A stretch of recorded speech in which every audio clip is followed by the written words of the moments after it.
So here we are. You can see currently that's my engine mount and 3 others doing the job.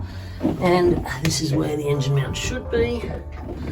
We have to take that away to get access to the water pump, which is in over here. But you can see the condition of the block is it's been exposed to salt water from the water pump, and that's caused an amount of rust and corrosion. So the trick for this morning is to tidy all that up.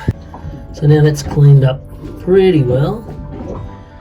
Might just give it a final trim before I put the new gasket and water pump back on. But that's quite a good close-up of all the rusted areas too that I managed to get on top of almost all of that. Bit of rust converter, and that should be fine, I hope.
Yeah, so what I'm going to do is just paint it. I'm not going to use the metal prep, I'm going to use the rust preventative coating and then paint it with the rust preventative paint. The reason for that is because I want to keep it as dry as possible, the block, and it is dry now, and if I muck around with it too much, I have to put that other stuff on for 20 minutes and then I have to wash it all off, and then it has to be bone dry before you put the paint on. And I don't think it requires it. So I'm just going to paint it, and I think I've got to give it 2 or 3 coats, and then that'll be that. The water pump is there, ready to go with the new filters and impeller. And I just got to get stuff happening. So my other paints arrived, so I'm going down to finish off that engine block, get that all painted today. It's supposed to be quite a warm day. So yeah, I've just got to get this these jobs ticked off and back to sort of one job at a time. So yeah, let's get into the harbour and get this bloody engine block painted. Righto, so I've applied it, the rust preventative coating, and now I've got to leave that between 2 to 6 hours to go.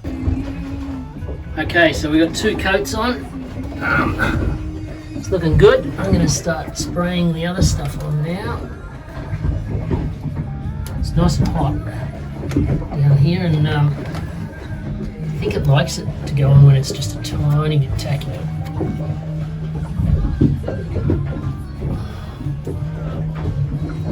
So we'll give it a go.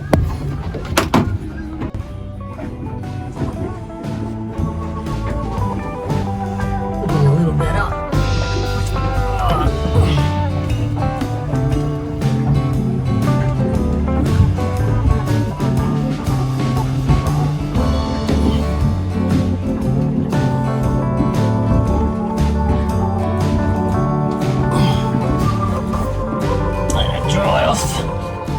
Maybe whack another coat on tomorrow. Okay, so I've pretty much cleaned it right out. The housing. There was a fair bit of greeny gunk, sort of like that stuff. Just corrosion that was inside where the seals were in there, so giving it a good clean out, mainly using that vinegar solution, but then I just went around it with a wire brush. And then on the outside I gave it a bit of a hit with a wire brush on a drill, just to really take off everything. And I'm toying with the idea of painting the outside to protect it, but I'm pretty happy with the internals. I've got the parts ordered, I believe, or they're going to get back to me tomorrow to confirm it. And yeah, we're in business. Just gave it a wash and letting it dry out now.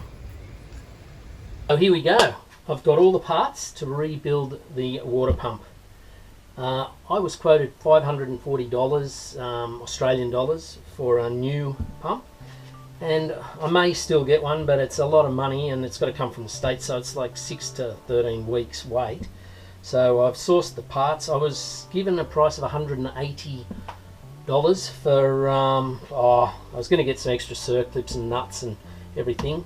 What I've ended up doing was I scored some bearings, the new seals, and that cost me just over $35. And I've just got to get an impeller kit as well. Still got the original impeller kit. But here we have the original lock nut, original spline, whatever we call that, cog, original circlip or snap ring, the woodruff key, the shaft has been cleaned up nicely, the housing has come up lovely, and new seals, new bearings. They are 6203 is their number. All sealed. We'll put a bit of grease on those before we whack them in. And circlip, the faceplate, everything's cleaned up lovely, and I've got some stainless nuts this time because I'll be changing the impeller every year, and I'll keep an eye on anything going on there. I've also, in the process of doing that, managed to get all the part numbers from the Johnson reps who were here, and they've sent me a schematic diagram as well. It tells me basically where everything goes back in, and I can look back on my videos, all the different part numbers. It's very nice of them to give me that information. And I've got another schematic from the Johnson, or it's the Yanmar manual for this motor, and it lists a little bit of information on the cooling water system. So amazing how much info you pile together in a little project like this.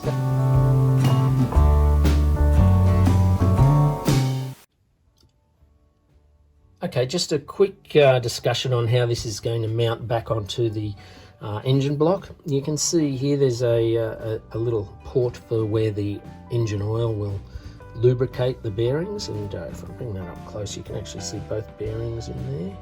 So it goes down in between the two bearings and keeps it all nicely lubricated. I've put a tiny bit of grease on, sort of packed the bearings, just enough to keep them lubricated until the oil gets in here, and that will just break down in amongst the oil, and we'll be doing an oil change pretty soon anyway. The only other things we need to be mindful of, so there was a gasket here that is on the engine block. I've cleaned that off now, and it essentially goes around this face and stops anything leaking out there. So the only thing that you need to be mindful with these Yanmars is that I was curious as to why there was a stud in that spot and all the rest were flange bolts when I pulled this off. What the reasoning is there is that, and I should have known it at the time, but yeah, so the other cog that drives this is right here, and if you had, I was just going to put another flange bolt in, but you can see how that would be an issue quite possibly if I was to use something like that. So you really want to go and get yourself a stud if you're working on one of these Yanmar engines. That's what they look like. Pretty simple little thing. And the way you install a stud is just, I think, you know, they call it like the 2-nut method. So pretty simple. If you haven't ever done it before, you just put a nut on and then you lock another one on top of it, normally with a little bit of pressure. You might use your spanner. Then that will go into the engine block. In fact, you can do this before you do all of that. So that goes into your engine block, and then once it's in there, it binds up against this last little bit here at the end. Then you just crack the the locking nut off, and then you can tighten this up as needed. Okay, so that's that. So definitely make sure you put I might just whack that on there so I don't lose it, because that's what I want. That'll just hold it there. You know what it's like carrying this thing down the boat. I'm bound to lose a piece overboard.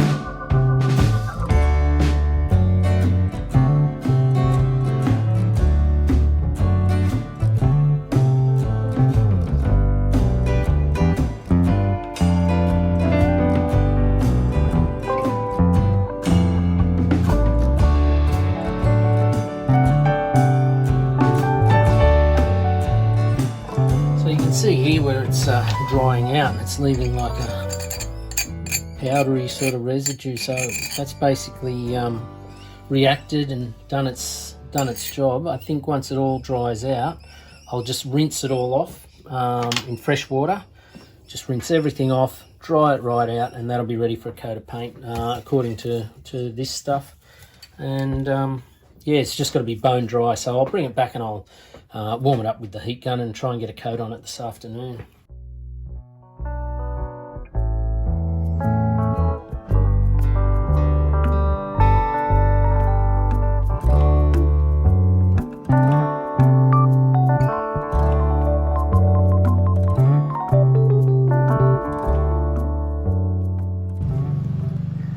Okay, so I've just put a second coat on here and a first coat on here, and it looks great. Hopefully it does what it says. I'll put another coat on and we'll be in business. I'll be able to put them back on the boat shortly. Okay, so here we go. We may as well just pop this back together now, and I'll go and stick it on the boat. You can only wait so long. It's nice and slippery in there. So let's see what bits and pieces I've got here.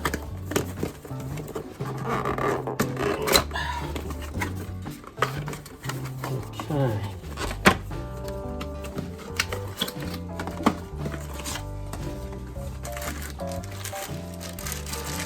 Little bag for rubbish. Looks like some little gloves. What is that? Yep, little black gloves. Wouldn't be right if I didn't wear them. I'll do that down on the boat. Some bolts. And an impeller. It does have a thread on it too. I just noticed this, you can make an impeller puller with the thread. I'm not sure if the other one had that. I'll just check that.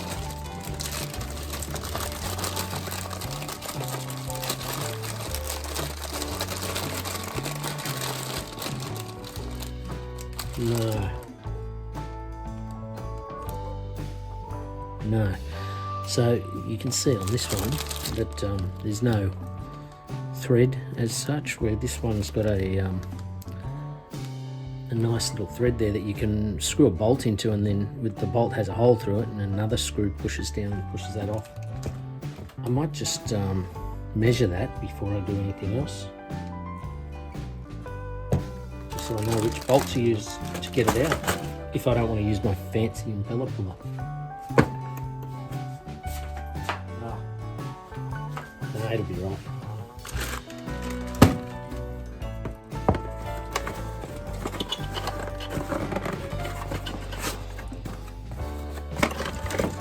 So we should have the gasket tucked in here. I'll just put it in here for safekeeping. And an O-ring, yeah. The lubricant. The actual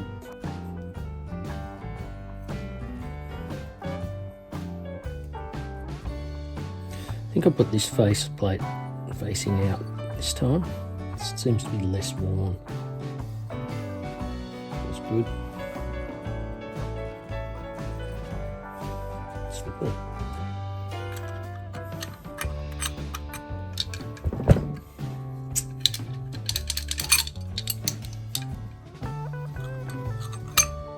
There we go. Got that.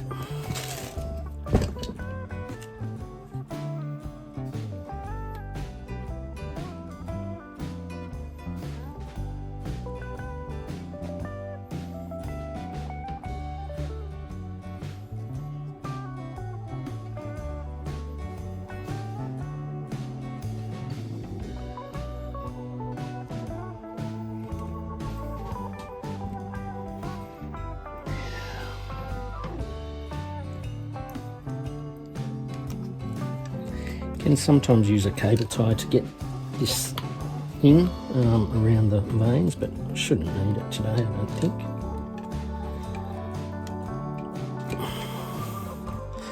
But it is very slippery.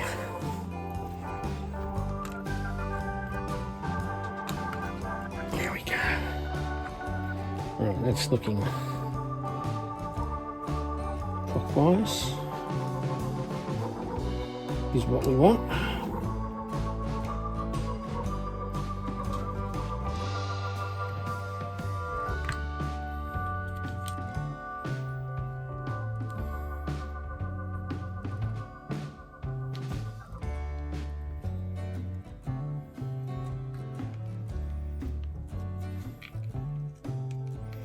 Use up all the lubricant.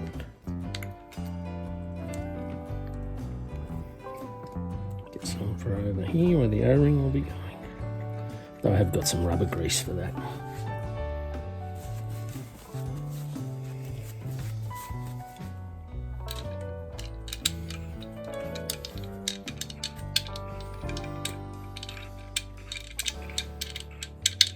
Water comes in, gets pushed around and goes out there under pressure.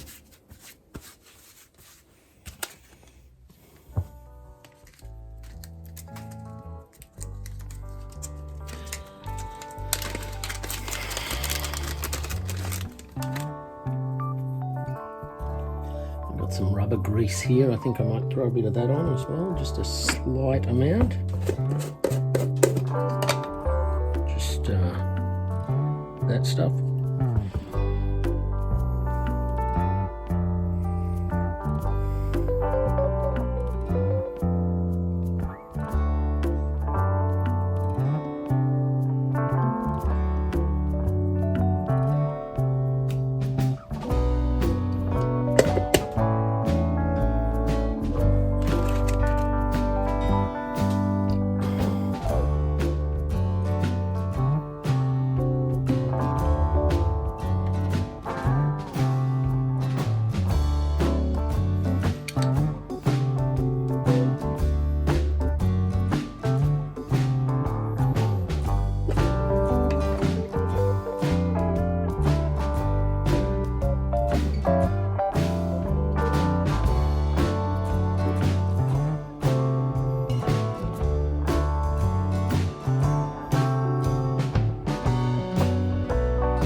Bit of thread sealant on as well, just a smidge if I can.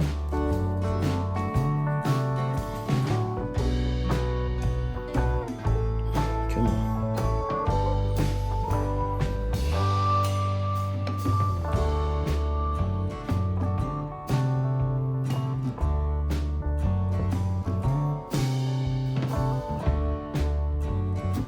Messy and fiddly, but not a bad idea to do it.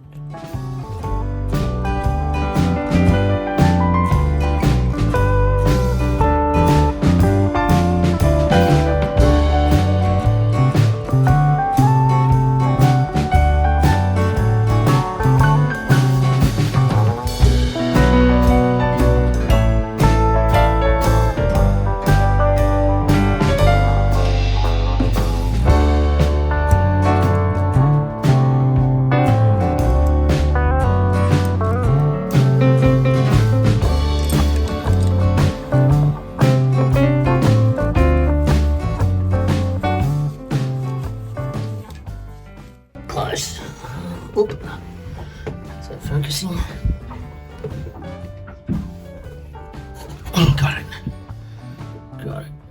What's in here? Let's put that out here. Nothing.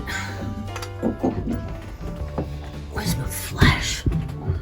Some sort of light.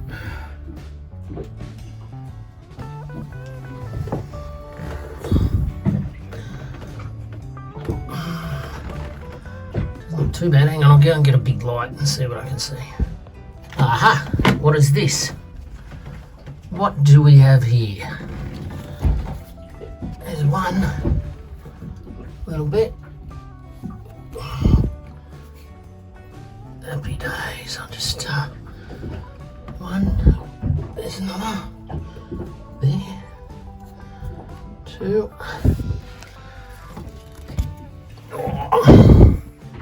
Another one there. Three.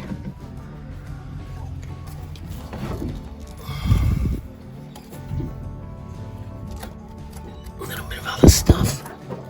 But other than that, it doesn't, well, from this end, it doesn't look too bad. So I've just given it a quick spray with lanolin, liquid lanolin. Just, it'll make it easier to take off, because I'll probably take it off and do the tube nest once everything else is done, but clean some of this gunk out, put it back together. The lanolin will help the O-ring as well. So yeah, we'll get that back together and then get back onto the water pump. Okay, so the heat exchanger's cap is back on, and it's time to get to work on the water pump, which, whoops, I'll lose my little light, which is in here. So I'll take that little bit of cardboard off that we put on. Oh, might need something to have a go at that, but I'll get that off and we'll put the water pump in. Let's see how it looks. Okay, well, the faceplate's cleaned up quite nicely. That's all nice. And get that stud in, get the gaskets ready, and put it on. So if you look at that stud, you can actually see it goes right through. I might trim that off a little. We don't need that pushing through and hitting that.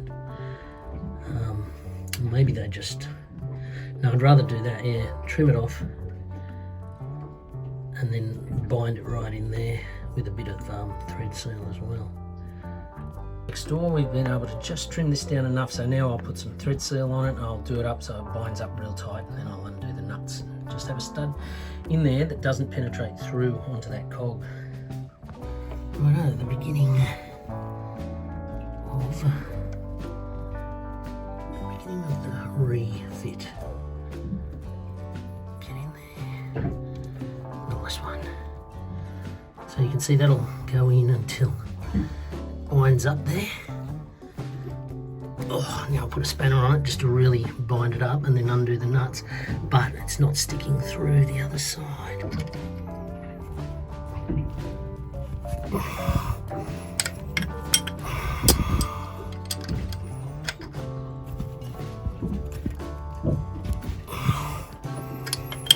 About it. Feels like it's starting to bind up.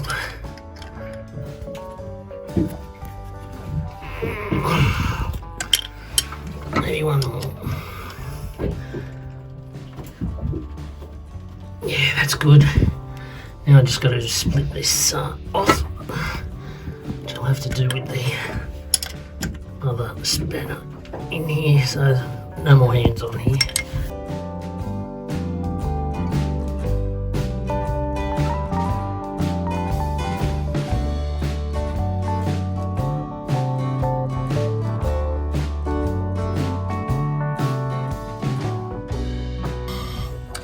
Righto, we're getting there. I've got all of them located. I just got to put a flange nut instead of a flange bolt on the stud, which I can do in a second. They've all got thread seal on them. Where is my flange nut? Oh, where are you? That looks like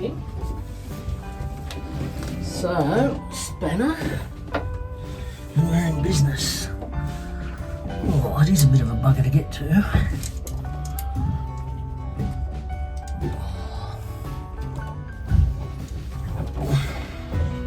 It's amazing how when you work on boats you learn to work like just with the senses of your fingers, even backwards, reverse. I'm doing that up now with just my 2 fingers. That's all I can reach.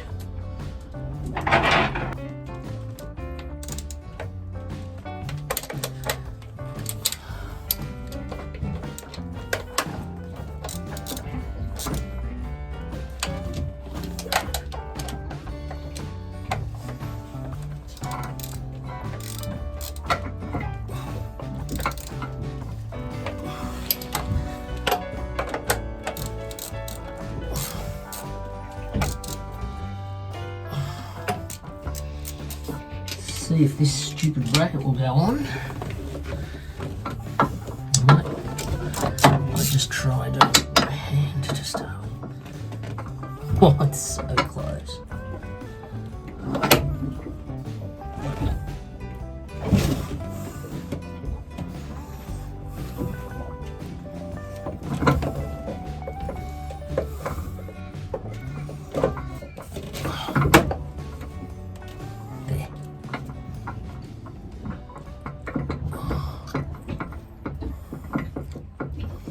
It's gonna fit. It's actually gonna fit. Oh my goodness, it's close, but it's bloody close, but it's gonna fit. Okay, so there you have it. Luckily, we've got enough room here, and it all seems to be working. I'll go under there. I don't know. Can we see much there? It's nice and tight. Oh. These new bolts are in. I'll just give them a little coat of the silver paint, and that's nicely on. And the studs at the back there. And she's in. Who would have thought, eh? I should just hook up the the brand new sea strainer, and we're done. I'll just get onto the batteries next, and we can actually start this thing. That will be weird. Okay, so I've removed the bolts that tie this in for the engine mount, which is this one. I already know the height because I set it at the same height as the original one, and it is an original Yanmar engine foot, I think they call them. So we'll just go with that. I may have to, I hope I don't have to jack it up to do any work. Oh no, don't lose that one, David.